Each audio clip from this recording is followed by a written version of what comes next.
আমি তোমাদের বাড়িতে গিয়েছিলাম প্রথমবারের মতো, আর আমার জন্য দরজা খুলেছিল প্রিয়াঙ্কা। তুমি এখানে? তুমি এখানে কেন? আমি আসিফ আমাকে নিয়ে এসেছে। আসিফ তোমাকে ডেকে নিয়ে এসেছে মানে? মানে কি বোঝো না? কালকে রাতে তুমি পার্টি থেকে তাড়াতাড়ি চলে গেলে, তারপর আসিফ আমাকে বলল বাবা মা আমেরিকা গিয়েছেন, বাসাটা পুরো খালি। তাই? হ্যাঁ, তাই না তো আর কি। ও না বললে কি আমি এখানে আসতে পারি, সারা রাত থাকতে পারি, ওর জামা কাপড় পরতে পারি? আফটার অল আসিফও তো পুরুষ, and you know how they are. And আসিফকে আমি কতটা পছন্দ করি এটা তো সবাই জানে। আসিফ কোথায়? কোথায় যাচ্ছ? ও তো রুমে ঘুমাচ্ছে। ওকে এই অবস্থায় দেখলে তোমার তো কষ্ট লাগবে। আমি একটু ওকে ডেকে দিই।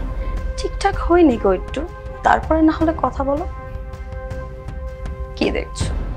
এটা আসিফ কালকে রাত্রে আমাকে পরিয়ে দিয়েছে। সুন্দর না? প্রিয়াঙ্কার মতো একটা মেয়ে তোমাকে বললো, তুমি শুনলে আর বিশ্বাস করলে যে প্রিয়াঙ্কাকে আমি আমার বাড়িতে নিয়ে গিয়েছিলাম। কথা শুনে না আসিফ, ওকে দেখে। বিকজ ওর গায়ে তোমার শার্ট পরা ছিল এবং তোমার ট্রাউজার। তুমিই বলো আসিফ, আমি কি ভুল দেখেছিলাম? অবশ্যই ভুল দেখেছ।